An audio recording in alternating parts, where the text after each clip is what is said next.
नमस्कार, मी पंजाब डक हवामान अभ्यासक मुक्काम पोस्ट गोळी धामणगाव तालुका शिरूर जिल्हा परभणी. आजपासूनचा सर्व शेतकऱ्यांसाठी परत एक अंदाज येत आहे.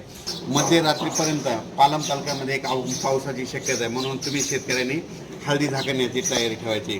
त्याच्यानंतर सर्व शेतकऱ्याला सांगू इच्छितो की राज्यामध्ये आता आजपासून ते 21 तारखेपर्यंत दररोज वेगवेगळ्या भागात पाऊस पडणार आहे, म्हणून हा अंदाज लक्षात घ्यायचा.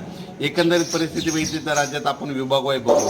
तर सुरुवातीला बघायचं झालं तर काय करायचं, आपण मराठवाड्याकडे वळू.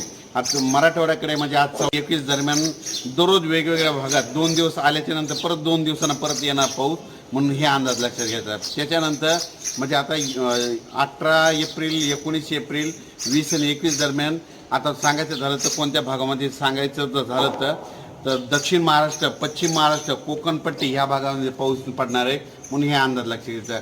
तिकडं पाऊस पडत असल्यामुळे आपल्या महाराष्ट्र म्हणजे मराठवाड्यात देखील पाऊस येणार आहे, म्हणून हा अंदाज लक्षात घ्यायचा.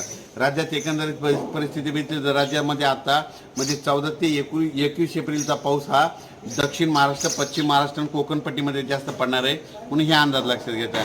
तिकडं पाऊस असल्यामुळे त्याच्या लगतच बाजूला म्हणजे लातूर, परभणी या भागामध्ये देखील पाऊस पडणार आहे, म्हणून हे देखील अंदाज लक्षात घ्यायचा.